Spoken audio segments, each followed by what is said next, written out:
los nuevos avances y análisis en neurociencias cuando hicieron esta evaluación pues, por neuroimagen, captaron de que esas espinas dendríticas que están en la parte de las dendritas están más inervadas en aquellas personas o aquellos estudiantes que han tenido mayor estimulación. ¿Okay? A comparación de aquellos que han tenido pobre estimulación, pues esas es porque sí hay espinas dendríticas, pero no están muy inervadas, no están muy ramificadas, ¿no? A comparación de quienes sí han tenido estimulación, y pues eso va muy ligado al aspecto del aprendizaje, ¿no? Lo que tal vez hablábamos con el gatillo pues es una parte del axón que es que apoya dar el impulso y pues de esa manera pasa la información, ¿no? Y ahí es cuando se da la situación de la sinapsis y nuevamente llega pues, a un botón terminal con las dendritas, pero esas dendritas entonces nos indican que están como que más aperturadas, reciben la información más rápido, y es por eso que hay también información que nos decían que el neurotransmisor, noradrenalina, pues apoya eso, ayuda en ese aspecto a captar el foco de atención, a captar ese proceso y mejorar el aprendizaje, hablando en términos ya de aprendizaje. Entonces, vamos a ver varias claves, estimados maestros. ¿Okay? Vamos a ver 8 claves exactamente, a modo de resumen de lo que hemos estado hablando anteriormente. La primera clave, ¿cuál es la primera función del cerebro? ¿Se acuerdan? Habíamos visto 3. Aferente sensitivo, procesamiento y eferente motor. ¿Okay? Esa es la primera función, perfecto. La segunda función es de supervivencia, ¿no? Habíamos dicho que es una función de supervivencia en el cual pues se activa, por así decirlo, esta función se activa pues como a modo de nuestro cerebro reptiliano cuando nos enfrentamos a situaciones en las cuales nos genera un poquito de estrés, ¿no? Entonces, para que no nos genere estrés, si se completa esta primera fase, ¿ok? Para lograr interiorizar una información, pues en esta segunda fase, que es de supervivencia, la evocación de la información será más fácil, ¿no? El estudiante no va a sufrir, ¿no? El estudiante, pues cuando le indiquemos que nos realice un ejemplo, que nos realice, pues, una sesión, una exposición, qué sé yo, se le va a hacer más fácil. Entonces, esa es la primera clase. Debemos garantizar este aspecto. ¿Ok? Aferente sensitivo, el procesamiento. Sí, dígame, maestro. Consulta, muy interesante lo que nos manifiestas, y sobre todo promover, ¿no? Abrir los sentidos y también la frente motor. Es como que ellos van a aprender más, ¿no? O sea, que ahí está muy interesante. Pero quiero regresar un poco a la definición de aprendizaje. No estoy tan de acuerdo que solo es que recibir información, porque si nosotros hablamos de lo que es recibir solo información, ¿dónde queda la gerencia motor? ¿Qué sería la parte procedimental, la parte actitudinal, la conducta? Porque a veces el estudiante aprende más de nuestros modelos, ¿no? Exacto. Que el mismo proceso de información. No estoy diciendo que la información no sea importante, es básica, importante, pero en mi experiencia, nosotros estamos muy convencidos que el estudiante aprende más, como usted menciona, de lo que ve, de lo que practica, de lo que hace, ¿no? Y en esa condición entiende lo que es la gerente motor, la importancia, y también la neurosinapsis, ¿no? Que se logra con ello. Pero ellos, ahí ya no estaría tan de acuerdo con la definición del aprendizaje, que no solo es que se guarda información, sino también prácticas, actitudes, conductas, tradiciones y otras, ¿no? Se podría ampliar esa definición. Gracias, maestra, por su intervención. Sí, efectivamente, aquí como habíamos tomado pues, los conocimientos que nos habían mencionado, los conceptos que nos habían mencionado ambos maestros, en el sentido de definir qué es el aprendizaje. Y sí, efectivamente, aquí está el concepto como que más sintético, por así decirlo. Si uno aprende significa que la información se guardó en su memoria. Entendemos por memoria que es muy amplio, ¿no? Ahí está, como decíamos, pues, la memoria sensorial, la memoria episódica, la memoria semántica, incluso memoria motora, y pues esta puede ser evocada en el momento oportuno, y ahí va lo que usted dice, ¿no? ¿Para qué le sirve tal vez recordar tanto o almacenar información y en qué momento lo va a evocar? ¿No? El aprendizaje es todo este proceso. Tiene que surgir, como decíamos, aprende, recibe la información, procesa, dentro del proceso está pensar, está decodificar, guardar, registrar, almacenar, y a posterior lo motor, ¿no? Lo eferente es evocar la información. Claro, como indicábamos, pues, es más significativo cuando hay ese proceso motor, ¿no? Cuando hay ese proceso de significancia, de movimiento, de interacción, y pues a la hora de evocar, como que ya anuló, por ejemplo, una situación, ¿no? Yo recuerdo que cuando salía a explicar tal tema, pues me indicaban con tales instrumentos, tales aparatos o tales recursos que implicaba por ser tener que estar en movimiento, qué sé yo. Entonces, es más significante. Entonces, sí.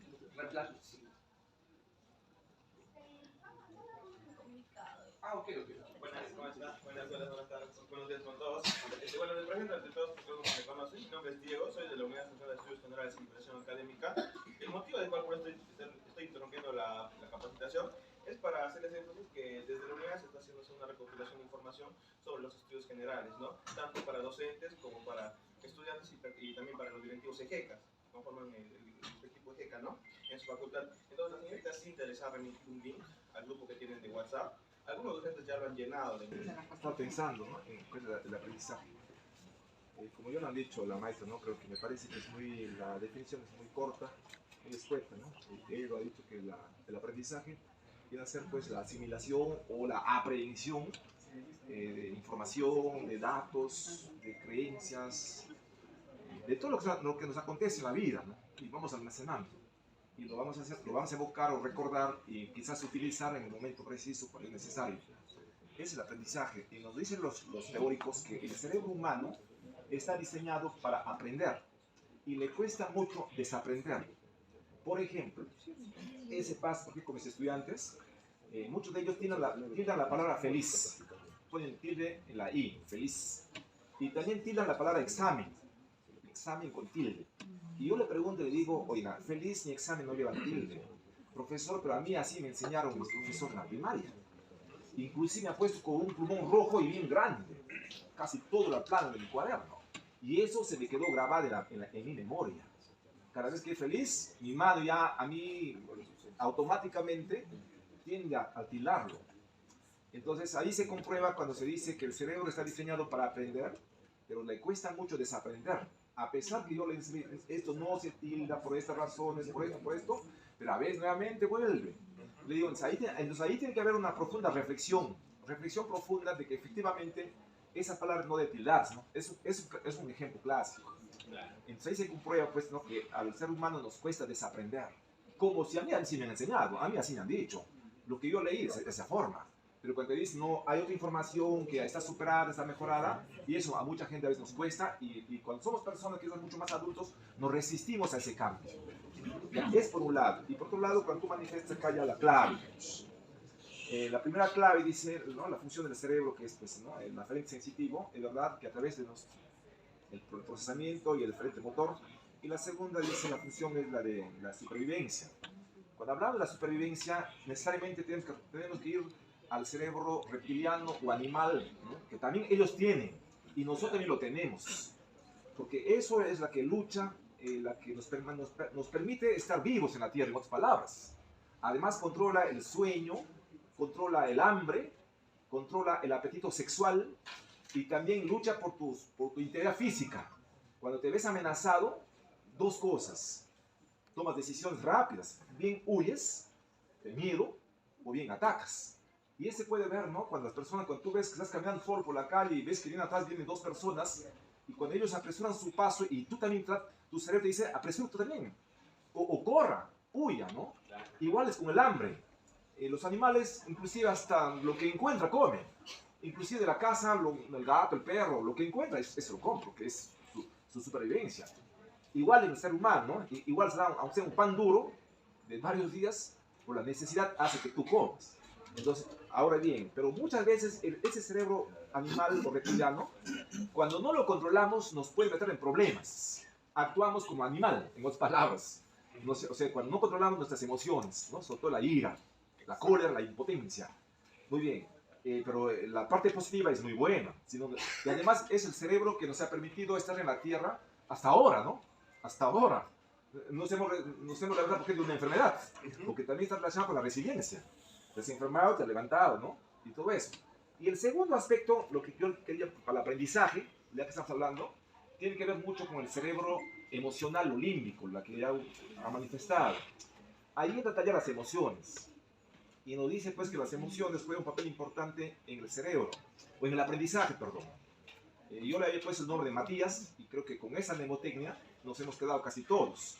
recordamos que la M de miedo, la A de alegría, la T de tristeza, la I de ira, la A de asco y la S de sorpresa. Y David Bueno, que es un estudioso español, al mismo tiempo Francisco Mora, que domina mucho de estos temas, nos dice que hay que emocionar al cerebro para aprender. Emocionalo. Si no hay emoción, no hay aprendizaje, dice Mora, es específicamente, ¿no? Pero ahora bien, por el hecho que nuestro cerebro emocional utilicemos a nuestro favor y para el aprendizaje y para cosas buenas, porque también nos puede meter en problemas el cerebro emocional, porque no está diseñado ni preparado para tomar decisiones en la vida. Nunca tome decisiones en momentos de ira o de cólera y también de alegría, porque no son las recomendadas, no son buenas. Porque en el momento de ira tomas una decisión equivocada. Te pareciera que es la correcta, pero no lo es, porque estás alterado. Ahora, en el momento de alegría, tampoco tomes decisiones porque puedes ofrecer más de la cuenta, etc. Entonces, también lo dice que para el aprendizaje hay que utilizar la emoción de la alegría. Y es cierto, Mora dice, lo que le gusta al corazón, le gusta al cerebro. Y lo que le gusta al cerebro, le gusta al corazón. Y eso puedes comprobar, por ejemplo, práctico. Cuando alguien nos regala, cuando en su cumpleaños, un presente, y nos dicen que lo abra, que lo abra, que lo abra, a ti te emociona. Y tú también quieres saber qué cosa es. Ahí comprobas entonces, ¿no?, cómo el cerebro y con el corazón trabajan en una íntima relación. Y es más, entonces para el aprendizaje se recomienda la alegría, la sorpresa, la curiosidad. ¿Y cómo lo hago en el salón de clases? Mediante preguntas. ¿Saben ustedes en cuántos seres humanos mueren por minuto en el mundo? ¿Saben eso? Le genera curiosidad, ¿no? Y otro. Ahora, ¿y con el miedo hay aprendizaje? Sí hay aprendizaje. La educación tradicional o la escuela vieja es justamente eso.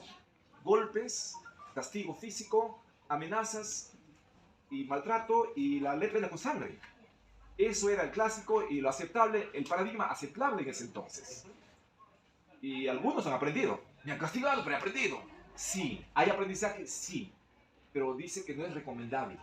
Porque muchos niños, cuando su profesora le castigó y le maltrató, cuando no supo matemática, le chancó la cabeza en la pizarra, desertaron. ¿Y por qué?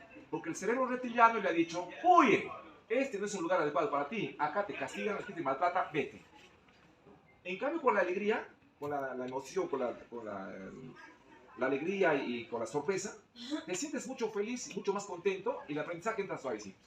Pero tampoco, ojo, para ese está más arriba el cerebro racional, por encima, la que controla a los dos y también a sí mismo.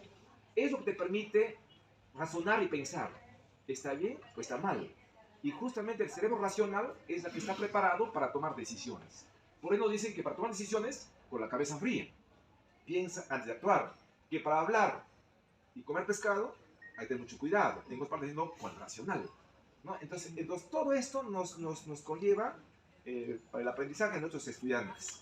Ahora, si yo no controlo mis emociones, tampoco va a haber pues aprendizaje. Y si el alumno viene con un estado emocional de tristeza, no va a aprender. ¿Por qué? Porque su pensamiento más va a estar en el problema que tiene él en casa. Quizás el joven viene a la universidad y papá y mamá están a punto de divorciarse. El ambiente en casa no es bueno, es tétrico. Entonces él está pensando en casa, viene a clases, no es que yo dejo mi cerebro de mi casa en la puerta y sin ese problema hasta acá. Es que no podemos, no somos robots. Entramos con él. Tratamos en cierto modo en la clase, ¿no?, de escuchar, pero va a haber momentos en que nuestro pensamiento no nos lleva al problema de casa. ¿Qué hora es? 12, 12:30. Ah, caramba, a la 1 tengo que correr a mi casa. ¿Y cuál es la vez de mi casa? Es nuevamente ese problema. Entonces a veces ahí muchos de los docentes no sabemos comprender al estudiante. Queremos tratar a todos por igual. Es un ocioso, es un vago, no sirve para nada, no creo que resulte. A veces juzgamos por adelantado sin conocer sus estados emocionales de nuestros estudiantes. Ahí entra a tallar el profesor entonces. Primero dan la confianza. Luego el alumno, cuando te gana confianza, es un proceso. No a cualquiera tú confías, es todo un proceso. Y ahí empieza a conversar recién, ¿no? ¿Qué pasó? Te dan una segunda oportunidad, ¿te parece? Me busca en tal sitio. Cuando estés preparado, vienes y todo pensando en recuperación. Pero si yo me cierro y digo, aquí no hay recuperación, no. En vez de apoyarles, el alumno sí sabe, dale una oportunidad. Y eso es malo. Profesor, ¿dónde le busco? En tal salón a tal hora. Pero estudia bien. Entonces, esa parte de aprendizaje ¿no? con los estudiantes y la neurociencia es muy importante. Y para terminar mi intervención, David Bueno. David Bueno concuerda con Francisco Mora que hay que mostrar al alumno. Dice él, por ejemplo, la maestra de matemáticas en primaria. Cuando tú le enseñas 2 más 2 igual 4, en el ser del niño dice, pero 2 ¿qué cosa? 4 ¿qué cosa? Porque es un lenguaje simbólico, no se materializa. Pero así fue la enseñanza anteriormente, pues, ¿no? La tabla de multiplicar era todo mental y simbólico, ¿no? Pero si tú le pones 2 manzanas más 2 manzanas, 4 manzanas, ahora lo haces mucho más concreto. Y coincide con la teoría de Piaget, que en esta etapa de la niñez de la primaria están las personas concretas. Quiere tocar, palpar, medir, subir. Los materiales didácticos, por eso ahí tiene su fundamento científico, ¿no? en el fundamento de Piaget. Y luego Mora dice, una vez que le enseñas con las manzanitas, 2 más 2, 4, el niño que lo toque. Y ahí viene justamente la memoria motora. Lo va a tocar. Luego que lo toque y que lo junta, ¿no? 2 más 2, 4, o 3 más 1, 4, y 5 menos 1 es 4, por diferentes formas, llega a 4, y está manipulando. Luego de eso, dice Francisco Bueno, sería bueno que el alumno coja las manzanitas y que los huela. Y tiene pues un olor característico, ¿no? Y luego la maestra dice, luego más adelante, luego que ya lo han sentido el olor, que lo lave, y que lo parta, y que se lo coma. Y ahí va nuevamente la memoria motora, y ahora va a degustar. Y entonces el alumno, ese aprendizaje, no lo va a olvidar. Porque anda a tallar varios canales, y encima lo ha tocado, lo ha palpado, lo ha olido, y se lo ha saboreado. Y eso va a recordar, va a estar en la memoria a largo plazo, por mucho tiempo. Entonces, decir, recuerdo mi maestra que nos dio manzana. Entonces, por eso recordamos cuando intervienen casi todos nuestros sentidos. Entonces, ahora es en primaria, pero en secundaria busquemos otras estrategias que también funcionan. Quería participar Gracias, estimado maestro Heber. Sí, efectivamente, miren, algo importante que nos dijo el maestro Heber. O sea, hasta casi la primaria se sigue ese aprendizaje. ¿Qué se hace en secundaria y en un estudio superior? O sea, ¿de qué manera, tal vez, si se dice que el cerebro aprende mejor así, es más significativo, asocia varias cosas, asocia situaciones, asocia objetos, pero en el estudio universitario a veces como que nos olvidamos de eso, ¿no? Yo lo he visto a mí también cuando me empecé a estudiar, me sucedía lo mismo. A veces que había la típica teoría pues, de 2 horas en la cual el docente venía y te hablaba del libro y que no sé qué, te daba copias. Y ahí tiene también mucho que ver los materiales, la importancia de un libro, la importancia de por qué un libro trae imágenes, trae colores, porque eso tiene fundamento psicológico y también va relacionado al aspecto sensitivo, ¿no? Entonces, ahí es cuando íbamos y informábamos hace 2 semanas atrás también, en el hecho, por decir, de dar los materiales, de hacer separatas, de hacer mapas conceptuales.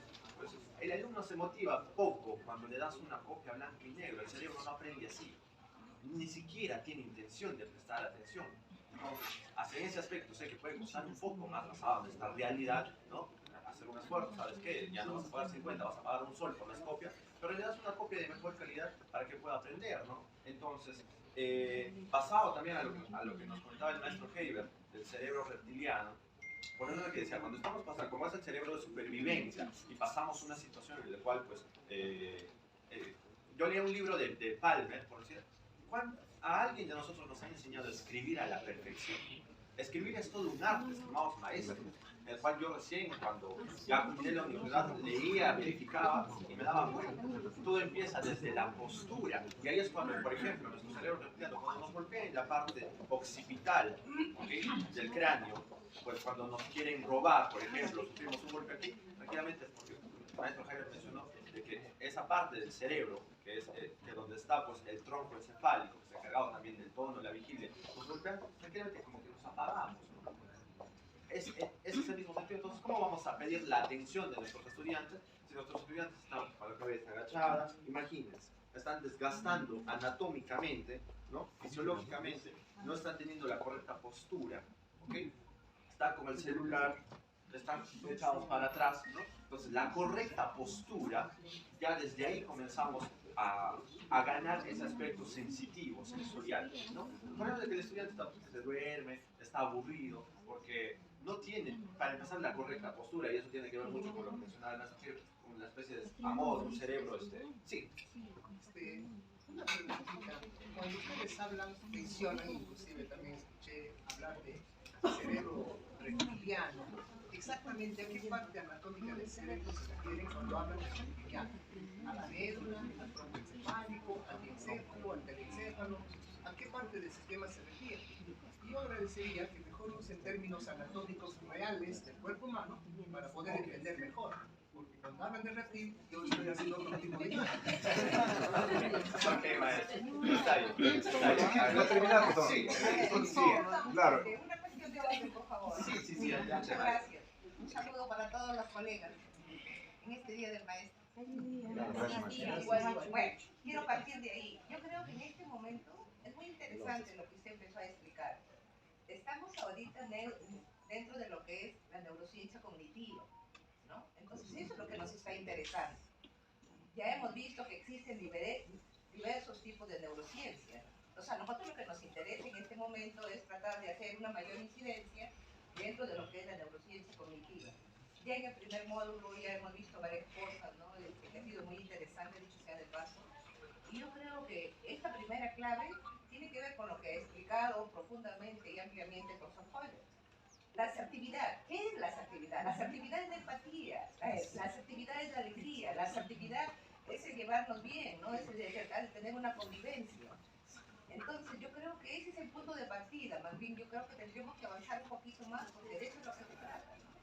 Entonces, por ahí yo creo que esta primera clave reduce prácticamente a eso. Pero también tendría que agregar de que, por supuesto, la asertividad también significa la intencionalidad, la atención. O sea, ¿cuándo capto más? ¿Cuándo tengo mejor memoria? Cuando racionalmente estoy poniendo y centrando mi atención. Entonces, si no tengo la intencionalidad de aprender, pues por mucho que me esté 2 o 4 horas ahí, no aprendo. Es correcto. Entonces yo creo que eso habría que agregarle eso, ¿no? La atención, ¿no? Que tiene mucho que ver con eso y con la posición de que cada uno mismo estamos predispuestos. ¿Por qué venimos acá, por ejemplo? Porque tenemos la intención de capacitarnos, ¿no? La mayoría somos profesionales de las diversas ramas, me refiero, no somos de educación. Entonces la educación de una u otra manera, y así que están orientados a hacer más pedagogía. Pero nosotros, el resto de profesionales, no.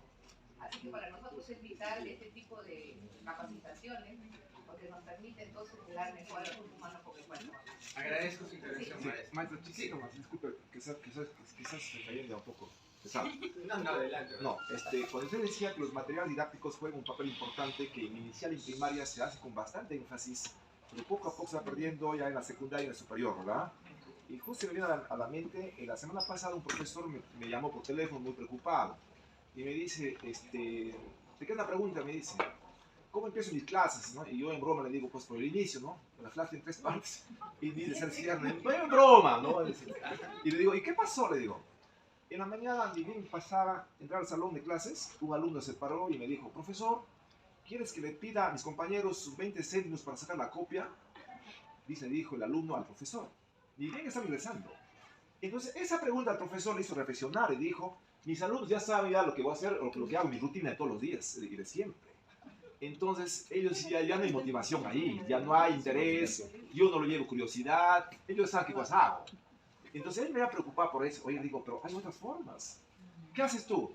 Ya, pues, el alumno ya sabe lo que tú haces. Pero si tú llevas algo que el alumno sabe, le va a generar curiosidad. Y va a haber interés. Y por lo tanto va a haber atención. Entonces, ¿qué hago? Me dice, muchas cosas. ¿Y dónde encuentro? Me dice, en los diferentes libros. Pero además de eso, tú también tienes que generar pues, tus propias estrategias. Si mi tema es tal cosa o tal tópico, y yo voy pensando ya cómo voy a iniciar mi clase. ¿Cómo lo hago llamativo? ¿Cómo me gano la confianza y cómo genero interés y cómo conecto con ellos en el aula?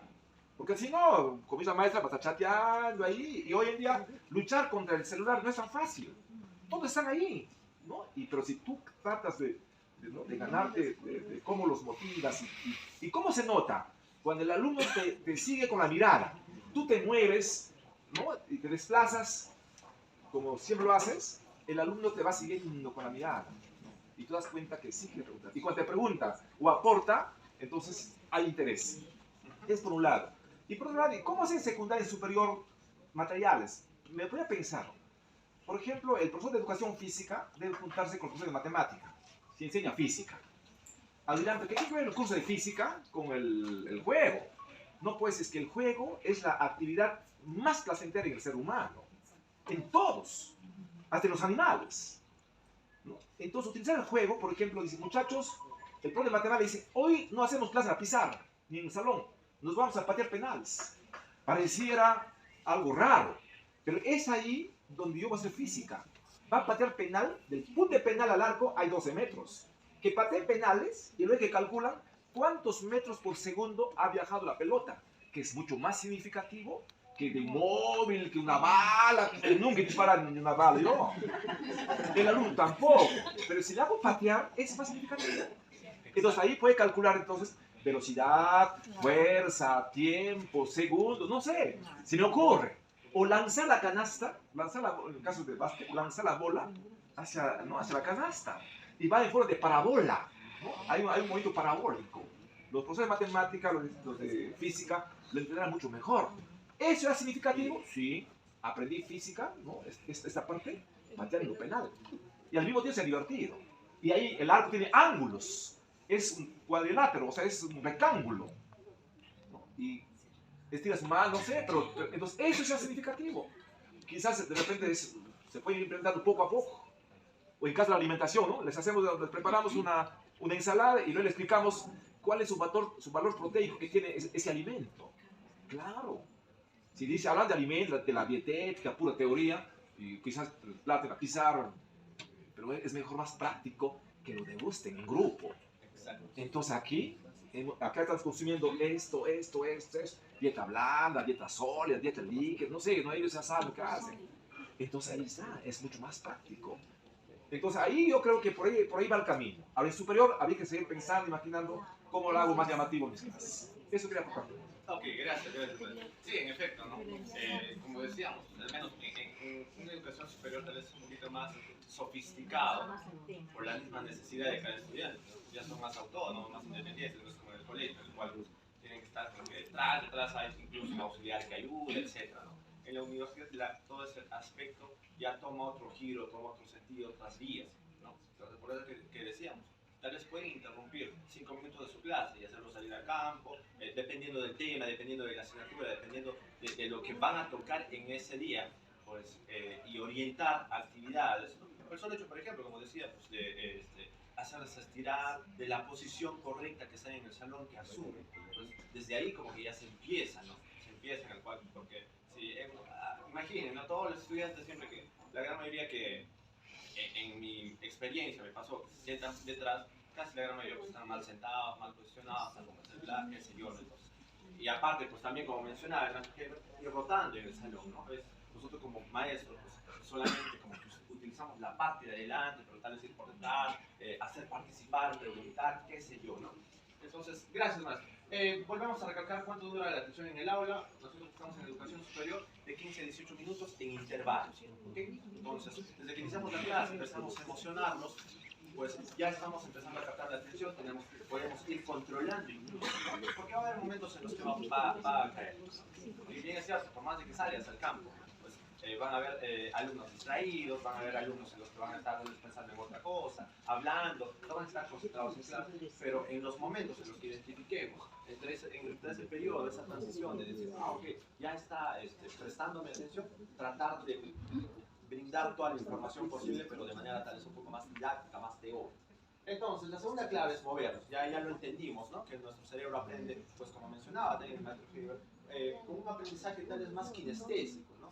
Dentro de los estilos de aprendizaje, por ejemplo, ¿no? Ahorita yo trajera un cerebro, le diría, mira, toquen, con esa parte sientes cierta emoción, con esa parte es que hablas, con esa parte es que observas, qué sé yo. Entonces va a ser más significativo, ¿no? Movernos, como decía. Sí, maestro.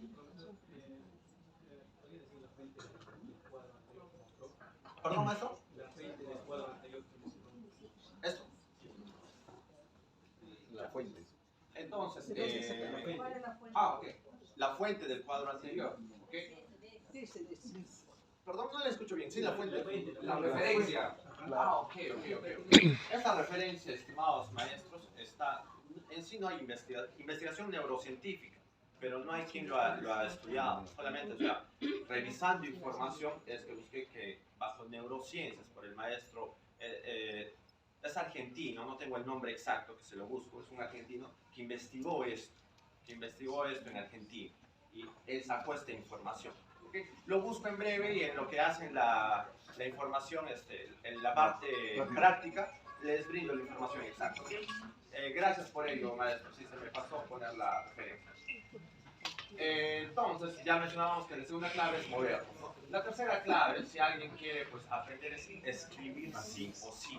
Sí o sí. No hay memoria si no se apunta, no hay memoria si no se escribe, si no se redacta, porque como dice, los apuntes pasan a ser una especie de memoria a largo plazo fuera de nuestro cuerpo, ¿no? A veces cuando tenemos ciertas referencias o queremos recordar algo, pues ya preguntándole también al propio amigo o al propio compañero, oye, Juanito, a ver, que no se me ha apuntado tal cosa, está más perdido que tú o igual que tú, ¿no? Entonces, los apuntes sí o sí tienen que ser necesarios. En toda clase, si es posible, exijan, ¿no? Porque en la universidad tal vez se pierde esa costumbre que viene trayendo desde la secundaria, que se tiene que tener un cuaderno más ordenado, apuntes más ordenados, más estructurados, pero en la universidad como que se pierde ese aspecto. Entonces, si usted puede exigir que sí o sí tengan apuntes, y es más, no tengo que decirles, ¿saben qué? Yo voy a revisar los apuntes, o por ejemplo, de la clase que se ha realizado, ¿ok?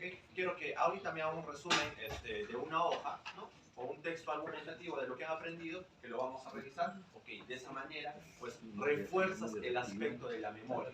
La cuarta clave, ¿no? El repaso es la clave para el aprendizaje, sí o sí, de lo que han interiorizado, de lo que han graficado, de lo que han escrito, de lo que están expresando, ¿no? Tal vez hacer un repaso, como decíamos, más significativo es con un aspecto de memoria, pues, motora, ¿no? Que salga adelante, que lo explique, que lo fundamente, hacer un debate. La clase, todas las clases deberían tratar de ser más participativas. A ver, ¿qué opinas tú? ¿Qué opinas tú? Sí, ok, ¿cómo confrontas la información? Entonces, el repaso sí o sí tiene que ser clave, estimados maestros.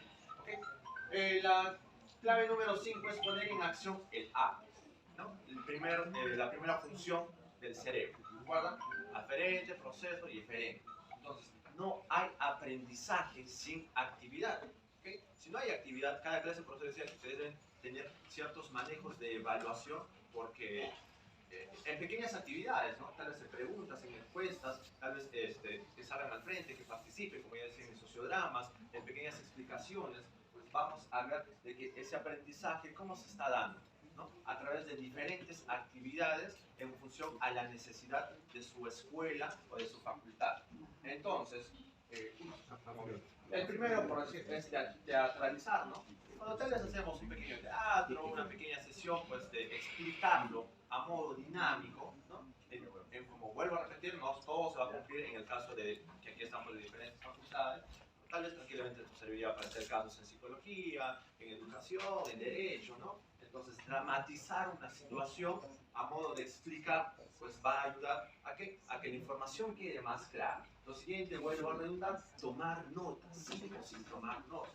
Ustedes tienen que decir, voy a revisar el cuaderno, voy a revisar el cuaderno para ver si están apuntando o no están apuntando, ¿no? De esa manera al menos el estudiante se va a exigir, o sea, un copia y pega, pero ya al menos va a tener la intención de generar, ¿no? Pero, bueno, la idea es que genere sus propias ideas en función a lo que se le ha brindado.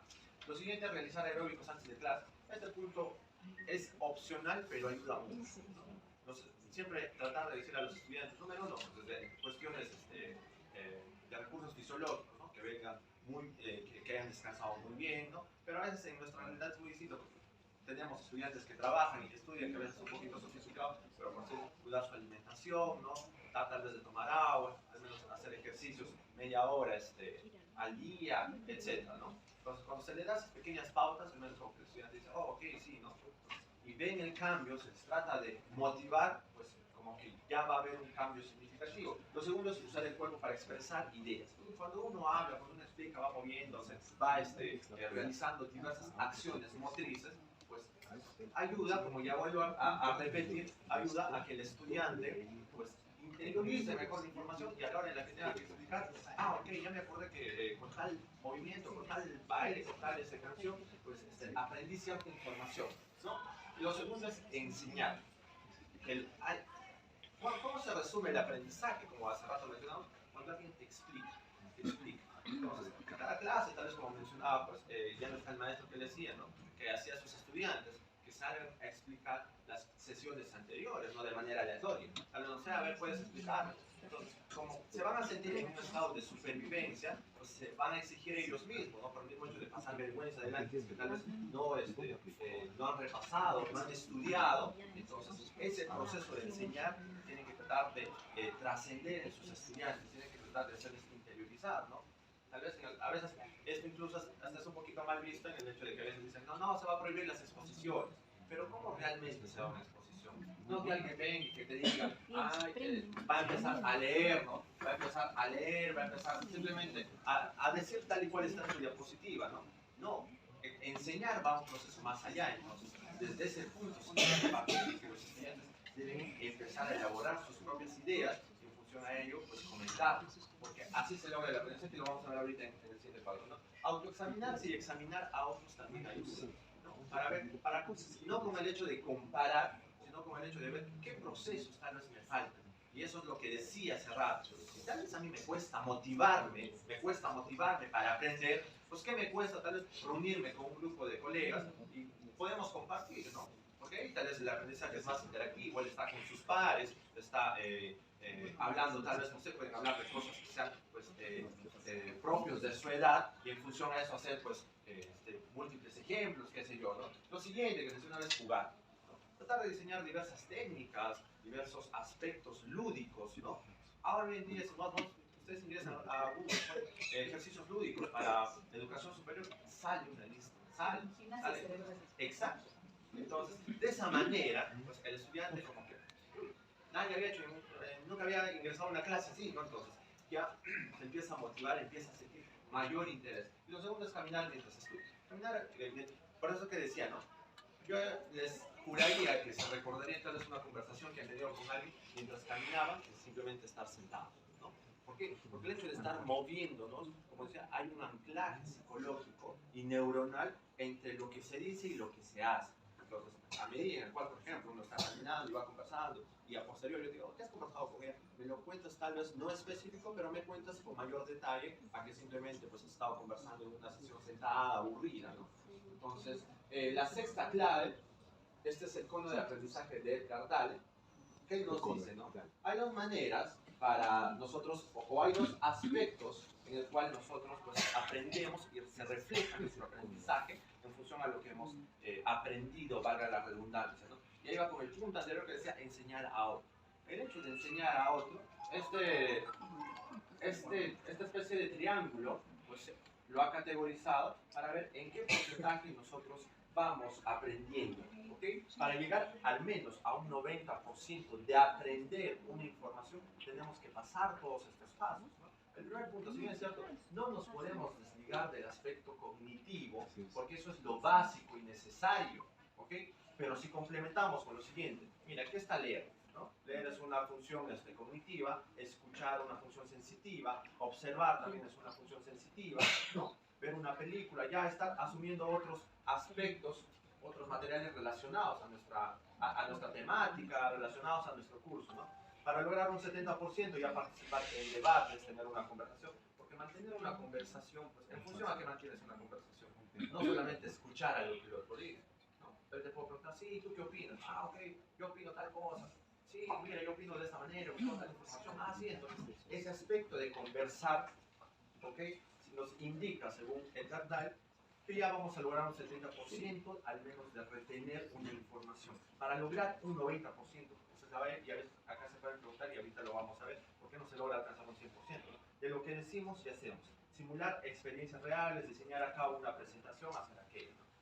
Para lograr, alguien me puede decir por qué tal vez no podemos lograr un 100%, porque Edgar Dale solamente ha considerado un 90%. ¿Tienen alguna idea?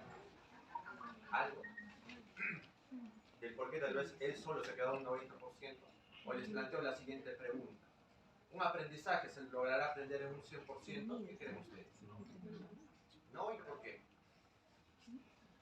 Porque siempre hay aspectos que podemos omitir involuntariamente y tampoco puede ser de repente el aprendizaje o la información lo que estamos aprendiendo no es al 100% un poco veraz, ¿no? Entonces por ese lado, omitimos algo involuntariamente o voluntariamente y tampoco hay un aprendizaje, ya pues una información acabada al 100%. Entonces nos da ese margen de poder buscar más información o contrastar la información. Exacto. Y va también explicado pues, por la neurociencia, como decíamos, nuestros procesos neurológicos, la unidad funcional que es las neuronas, como neuronas excitatorias y inhibitorias, no siempre se dan en ese aspecto. Y a lo que mencionaba hace rato también en el cuadrito de cuánto dura la atención, porque nuestra atención es fluctuante. Sería muy agradable que sea lineal, y ahí sí tal vez podríamos considerar, ¿no? Que sí podemos pues, llegar a un aprendizaje a un 100%. Entonces, ese margen es efectivamente lo que nos comenta pues, el maestro Kelly, de que nos va a dar indicios a buscar nueva información, a contrarrestar lo que ya estamos aprendiendo. ¿Okay? Este es el triángulo o el cono del aprendizaje según Edward Tyree. Y la séptima clase, pues, clave, perdón, es informar a los estudiantes de qué manera se va a evaluar. ¿Por qué eso es muy importante? Sí. Bueno, eso del nivel de aprendizaje dependería de qué se está aprendiendo. Si, por ejemplo, es el conocer o es el hacer, ¿no? Por ejemplo, y va a depender del contexto, ¿no? De la situación de aprendizaje. Por ejemplo, un profesor de primaria de matemáticas ha diseñado una clase de operaciones aritméticas, ¿no? Y la suma. Y cuando sumamos 1 más 1, ¿no es cierto? Siempre va a ser 2. ¿No es cierto? Pero ese 2, ahora, de cómo se obtiene, puede haber muchos métodos de obtener ese 2.